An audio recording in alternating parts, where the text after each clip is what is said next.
ಹೇ hydraulics ಮತ್ತೊಮ್ಮೆ ಇದೀಗ ಅಲಹಾಬಾದ್ನಲ್ಲಿ ಇದೀಗ ವೇಕೆನ್ಸೀಸ್ ಅನ್ನೋದು ಖಾಲಿ ಇದ್ದು ರಿಸರ್ಚ್ ಅಸಿಸ್ಟೆಂಟ್ ಹಾಗೆ ರೆವಿನ್ಯೂ ಆಫೀಸರ್ ರಿವ್ಯೂ ಆಫೀಸರ್ ಮತ್ತು ಕಂಪ್ಯೂಟರ್ ಅಸಿಸ್ಟೆಂಟ್ನ ವಿವಿಧ ಹುದ್ದೆಗಳು ಖಾಲಿ ಇದ್ದು ನಿಮಗೆ ಇದರಲ್ಲಿ 579 ವೇಕೆನ್ಸೀಸ್ ಅನ್ನೋದು ಖಾಲಿ ಇರುತ್ತೆ. ಈ ಒಂದು ವೇಕೆನ್ಸಿಗೆ ನೀವು ಗ್ರ್ಯಾಜುಯೇಷನ್ ಡಿಪ್ಲೊಮೊ ಮಾಡಿರೋವಂಥದ್ದು ಅಪ್ಲೈಯನ್ನು ಮಾಡ್ಬೋದಾಗಿದ್ದು ಅದು ಕೂಡ ಫ್ರೆಷರ್ ಆಗಿರೋವಂಥವ್ರು ಕೂಡ ಈ ಒಂದು ವೇಕೆನ್ಸಿಗೆ ಅಪ್ಲೈ ಮಾಡ್ಬೋದಾಗಿರುತ್ತೆ.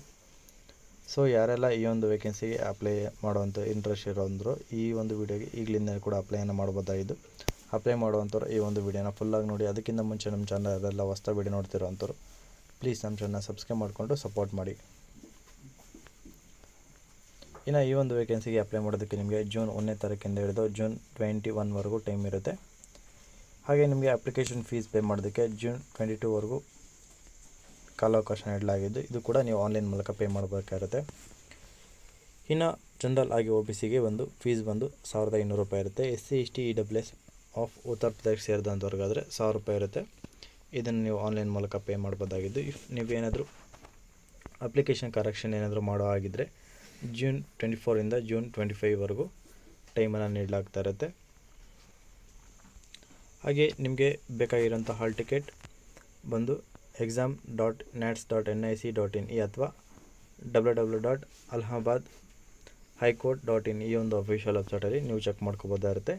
ಹಾಗೆ ಅಲಹಾಬಾದ್ ಹೈಕೋರ್ಟ್.in ಈ ಒಂದು ಅಫಿಷಿಯಲ್ ವೆಬ್ಸೈಟ್ನ ಮೂಲಕ ಕೂಡ ನೀವು ಈ ಒಂದು ವೇಕೆನ್ಸಿಗೆ ಅಪ್ಲೈನ ಮಾಡಬೇಕಾಗಿರುತ್ತೆ. ಇದನ್ನು ನೀವು ಜಸ್ಟ್ ಆನ್ಲೈನಲ್ಲಿ ಮಾತ್ರ ಅಪ್ಲೈನ ಮಾಡ್ಬೋದಾಗಿದ್ದು ಆಫ್ಲೈನಲ್ಲಿ ಅಪ್ಲೈ ಮಾಡೋದಕ್ಕಾಗೋದಿಲ್ಲ. ಹಾಗೆ ರಿಸಲ್ಟನ್ನು ಬಂದು ಅಂದರೆ ನಿಮ್ಮ ಎಕ್ಸಾಮ್ ರಿಸಲ್ಟನ್ನು ಬಂದು ನಿಮಗೆ ಪಬ್ಲಿಕ್ ನೋಟಿಸ್ ಆನ್ ಅಫಿಷಿಯಲ್ ವೆಬ್ಸೈಟಲ್ಲಿ ನಿಮಗೆ ಬಿಡುಗಡೆ ಮಾಡಲಾಗುತ್ತೆ. ನೀವು ಚೆಕ್ ಮಾಡ್ಕೋಬೋದಾಗಿರುತ್ತೆ.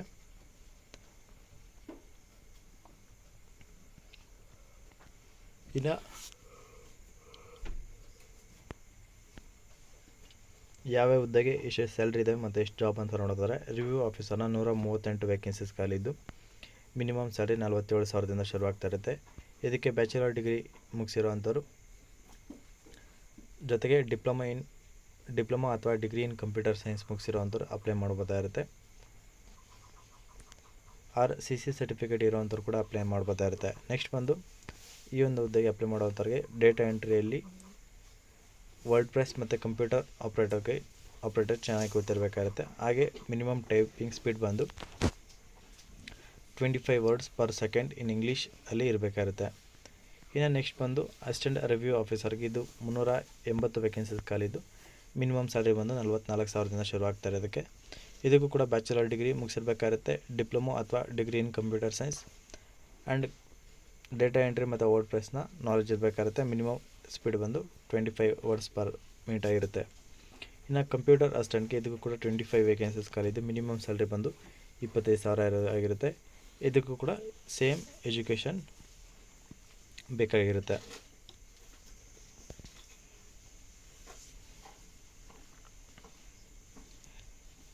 ಇನ್ನು ಯಾವ ಕ್ಯಾಸ್ಟ್ಗೆ ಎಷ್ಟೆಷ್ಟು ಜಾಬ್ ರಿಸರ್ವೇಷನ್ ಮಾಡಲಾಗಿದೆ ಅಂತೇಳಿ ಮೆನ್ಷನ್ ಮಾಡಿದರೆ ಇಫ್ ಬೇಕಾದರೆ ನೋಡ್ಕೋಬೋದಾಗಿರುತ್ತೆ. SC ST EWS ಮತ್ತು OBC ಕ್ಯಾಟಗರಿಗೆ. ಹಾಗೆ ಹಾರಿಜಾಂಟಲ್ ರಿಸರ್ವೇಷನ್ನಲ್ಲಿ ವುಮೆನ್ ಹಾಗೆ DFF ಅಂದರೆ ಡಿಪಾರ್ಟ್ಮೆಂಟ್ ಫ್ರೀಡಮ್ ಫೈಟರ್ಸ್ ಮತ್ತು ಎಕ್ಸ್ ಮ್ಯಾನ್ ಫಿಸಿಕಲಿ ಹ್ಯಾಂಡಿಕ್ಯಾಪ್ಟೆಡ್ ಇರೋವಂಥವ್ರಿಗೆ ವುಮನ್ಗೆ 25%, DFFಗೆ 2%, ಎಕ್ಸ್ ಮ್ಯಾನ್ಗೆ 5%, PWBDಗೆ 4% ಜಾಬ್ಸ್ನ ರಿಸರ್ವೇಷನ್ ಮಾಡಲಾಗಿರುತ್ತೆ. ಹಾಗೆ ಈ ಒಂದು ವೇಕೆನ್ಸಿಗೆ ಸ್ಪೋರ್ಟ್ಸ್ ಪರ್ಸನ್ ಯಾರೆಲ್ಲ ಇದ್ದರೂ ಅಂಥವ್ರು ಕೂಡ ಅಪ್ಲೈನ ಮಾಡ್ಬೋದಾಗಿರುತ್ತೆ.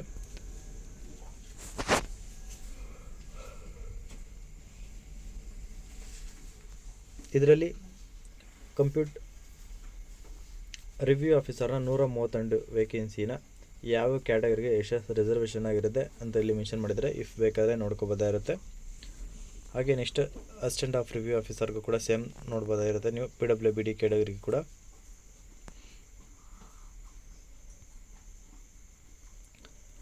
ಇನ್ನು ಆಲ್ರೆಡಿ ಹೇಳಿದಾಗೆ ಇಲ್ಲಿ ಕ್ವಾಲಿಫಿಕೇಷನ್ನ ಮೆನ್ಷನ್ ಮಾಡಿದರೆ ಇದು ಮತ್ತೊಮ್ಮೆ ಹೇಳುವಂಥ ಅವಶ್ಯಕತೆ ಇರೋದಿಲ್ಲ. ಇನ್ನು ಏಜ್ ಲಿಮಿಟ್ ಬಂದು ಪ್ರತಿಯೊಂದು ವೇಕೆನ್ಸಿಗೂ ಚೇಂಜ್ ಆಗ್ತಾ ಹೋಗುತ್ತೆ.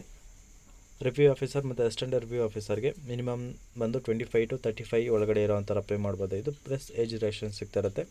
ಕಂಪ್ಯೂಟರ್ ಅಸಿಸ್ಟೆಂಟ್ಗೆ ಮಿನಿಮಮ್ 18 to 35 ಒಳಗಡೆ ಇರೋವಂಥ ಅಪ್ಲೈ ಮಾಡ್ಬೋದಾಗಿರುತ್ತೆ. ಇನ್ನು ಏಜ್ ರಿಲ್ಯಾಕ್ಸೇಷನ್ ನೋಡೋದಾದರೆ ಆ್ಯಸ್ ಯೂಶುವಲ್ SC ST ಮತ್ತು OBCಗೆ ಮತ್ತು DFFಗೆ 5 ಇಯರ್ಸ್ ಇರುತ್ತೆ.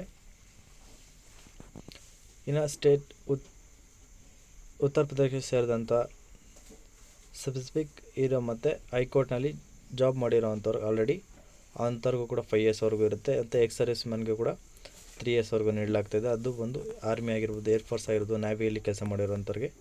ಇನ್ನು PWBD ಕ್ಯಾಟಗರಿಗೆ ಅವ್ರಿಗೆ 15 ಇಯರ್ಸ್ವರೆಗೂ ನೀಡಲಾಗ್ತಾ ಇರುತ್ತೆ.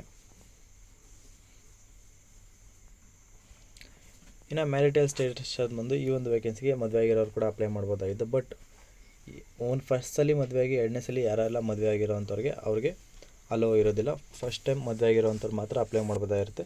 ಮತ್ತು ಫಿಸಿಕಲ್ ಫಿಟ್ಟಾಗಿ ಕೂಡ ಇರಬೇಕಾಗುತ್ತೆ ಈ ಒಂದು ವೇಕೆನ್ಸಿಗೆ ಅಪ್ಲೈ ಮಾಡುವಂಥವ್ರು.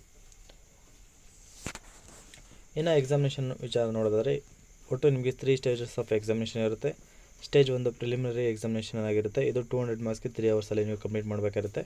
ಇದರಲ್ಲಿ ಯಾವುದೇ ನೆಗೆಟಿವ್ ಮಾರ್ಕ್ಸ್ ಅನ್ನೋದು ಇರೋದಿಲ್ಲ. ಸ್ಟೇಜ್ 2 ಇದು ಒಂದು ಮೇನ್ ಎಕ್ಸಾಮಿನೇಷನ್ ಆಗಿದ್ದು ಇದರಲ್ಲಿ 150 ಮಾರ್ಕ್ಸ್ಗೆ ಇರುತ್ತೆ. ಇದನ್ನು ನೀವು 2 ಅವರ್ಸಲ್ಲಿ ಕಂಪ್ಲೀಟ್ ಮಾಡಬೇಕಾಗಿದ್ದು ಇದಕ್ಕೆ ಮಿನಿಮಮ್ ಕ್ವಾಲಿಫೈ 50 ಮಾರ್ಕ್ಸ್ ಆಗಿರುತ್ತೆ. ಇನ್ನು ಸ್ಟೇಜ್ 3 ನಿಮಗೆ ಇದು ಕಂಪ್ಯೂಟರ್ ನಾಲೆಜ್ ಟೆಸ್ಟ್ ಆಗಿದ್ದು ಇದಕ್ಕೆ ನೀವು ಮಿನಿಮಮ್ 25 ಮಾರ್ಕ್ಸ್ ತೊಗೋಬೇಕಾಗುತ್ತೆ ಔಟ್ ಆಫ್ 50. ಇದು 20 ಮಿನಿಟ್ಸಲ್ಲಿ ನೀವು ಕಂಪ್ಲೀಟ್ ಮಾಡಬೇಕಾಗುತ್ತೆ. ಇನ್ನು ಸ್ಟೇಜ್ 2 ಹಾಗೆ 3 ನೀವು 200 ಮಾರ್ಕ್ಸ್ಗೆ ಒಟ್ಟು ಇರುತ್ತೆ.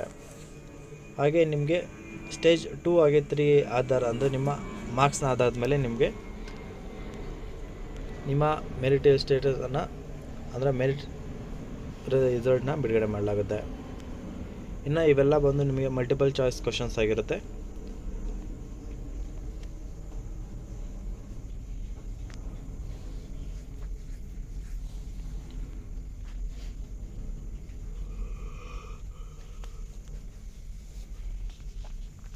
ಹಾಗೆ ನಿಮ್ಮ ಎಕ್ಸಾಮ್ಗೆ ಆನ್ಲೈನ್ ಎಂಟ್ರಿ ಆಗಬೇಕಂದ್ರೆ ನಿಮಗೆ ಬಯೋಮೆಟ್ರಿಕ್ ಫಿಂಗರ್ ಪ್ರಿಂಟ್ ಟೆಸ್ಟ್ ಇರುತ್ತೆ.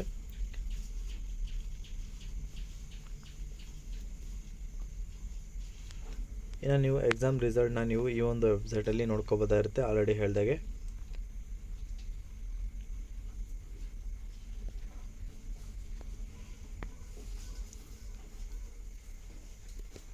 ಇಫ್ ನಿಮಗೆ ಏನಾದರೂ ಆನ್ಸರ್ ಕೀಸ್ ಬೇಕಾಗಿದ್ದಲ್ಲಿ 500 ರುಪೀಸ್ನ ನೀವು ಪೇ ಮಾಡಬೇಕಾಗಿರುತ್ತೆ. ಇದು ಟೋಟಲ್ ಅಮೌಂಟ್ ಆಗಿರುತ್ತೆ.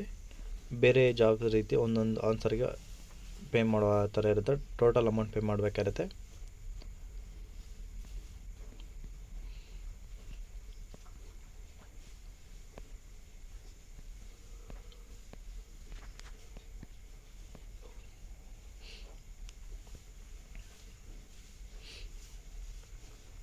ಅಪ್ಲೈ ಮಾಡೋವಂಥವ್ರು ಪ್ರಾಪರ್ ಡಾಕ್ಯುಮೆಂಟ್ನ ಜೊತೆಗೆ ಅಪ್ಲೈ ಮಾಡಬೇಕಾಗಿದ್ದು education certificate, SC/ST caste certificate ಮತ್ತು ಪ್ರತಿಯೊಂದು ಡಾಕ್ಯುಮೆಂಟು ಕೂಡ ಸ್ಕ್ಯಾನ್ಡ್ ಆಗಿರೋವಂಥ ಸರ್ಟಿಫಿಕೇಟ್ ಮೂಲಕ ನೀವು ಅಪ್ಲೈಯನ್ನು ಮಾಡಬೇಕಾಗಿರುತ್ತೆ.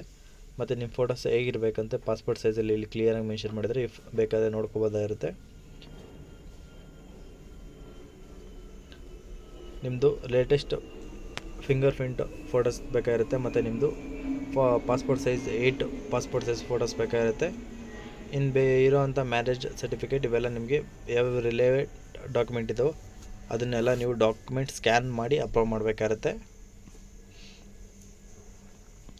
ಆಲ್ರೆಡಿ ಇದೆಲ್ಲ ಹೇಳಿದ್ದೀನಿ.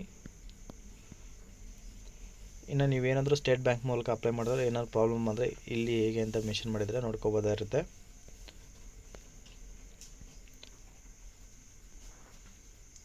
ಹಾಗೆ ಇದಕ್ಕೆ TA DA ಅಲವೆನ್ಸ್ ಅನ್ನೋದು ಇರೋದಿಲ್ಲ. ನಿಮ್ಮ ಓನ್ ಖರ್ಚುಗಳ ಮೂಲಕ ನೀವು ಟ್ರಾವೆಲನ್ನು ಮಾಡಬೇಕಾಗಿರುತ್ತೆ. ಹಾಗೆ ನಿಮ್ಗೆ ಏನಾದರೂ ಅಪ್ಲೈ ಮಾಡಬೇಕಾದ್ರೆ ಏನಾದರೂ ತೊಂದರೆ ಆದರೆ helpdesk.hre@nta.ac.in ಈ ಒಂದು ಅಫಿಷಿಯಲ್ ಮೇಲ್ಗೆ ನೀವು ಕಾಂಟ್ಯಾಕ್ಟ್ ಮಾಡ್ಬೋದಾಗಿರೋದು. ವರ್ಕಿಂಗ್ ಟೈಮಲ್ಲಿ ಮತ್ತು ಡೇಸಲ್ಲಿ ನೀವು ಕಾಂಟ್ಯಾಕ್ಟನ್ನು ಮಾಡಬೇಕಾಗುತ್ತೆ. ಅಪ್ಲಿಕೇಶನ್ ಫಾರ್ಮ್ ಓಪನ್ ಆದಾಗ ಹೀಗಿರುತ್ತೆ, ನೀವು ಕ್ಲಿಯರಾಗಿ ಮೆನ್ಷನ್ ಮಾಡಿ ನೋಡ್ಕೋಬೋದಾಗಿರುತ್ತೆ. ಕೊನೆಯದಾಗಿ ಸಬ್ಮಿಟ್ ಮಾಡಿದ್ಮೇಲೆ ಬರುವಂಥ ಅಪ್ಲಿಕೇಶನ್ ಸಾಫ್ಟ್ ಕಾಪಿನ ನೀವು ಡೌನ್ಲೋಡ್ ಮಾಡಿಟ್ಕೋಬೇಕಾಗುತ್ತೆ. ಹಾಗೆ ಅಪ್ಲಿಕೇಶನ್ ಫೀಸ್ನು ಕೂಡ ಕೊನೆಯದಾಗಿ ಪೇ ಮಾಡಿದ್ಮೇಲೆ ಸಿಗೋವಂಥನ್ನ ನೀವು ಡೌನ್ ಮಾಡಿಟ್ಕೋಬೇಕಾಗುತ್ತೆ. ಸೊ ಇದಾಗಿರುತ್ತೆ ಇವತ್ತಿನ ವಿಡಿಯೋ. ಈ ಒಂದು ವಿಡಿಯೋದ ಬಗ್ಗೆ ನಿಮ್ಗೆ ಏನಾದರೂ ಡೌಟ್ ಇತ್ತಪ್ಪ ಅಂದರೆ ಕಮೆಂಟ್ ಮಾಡಿ. ಹಾಗೆ ಯಾರಿಗೆಲ್ಲ ಈ ಒಂದು ಅಪ್ಲಿಕೇಶನ್ ಫೀಸ್ ಬೇಕೋ ಅಂಥವ್ರು ಅಪ್ಲಿಕೇಶನ್ ಬೇಕೋ ಅಂಥವ್ರು ಮೆಸೇಜ್ ಮಾಡಿ, ನಾನು ನಿಮಗೆ ಕಳಿಸ್ಕೊಡ್ತೀನಿ. ಅಪ್ಲೈ ಮಾಡ್ತೀರಂಥ ಪ್ರತಿಯೊಬ್ಬರಿಗೂ ನನ್ನ ಕಡೆಯಿಂದ ವೆರಿ ಆಲ್ ದ ಬೆಸ್ಟ್ ಅಂತ ಹೇಳ್ತಾ ಇಲ್ಲಿಗೆ ಒಂದು ವಿಡಿಯೋ ಮುಗಿಸ್ತಾ ಇದ್ದೀನಿ. ಧನ್ಯವಾದಗಳು.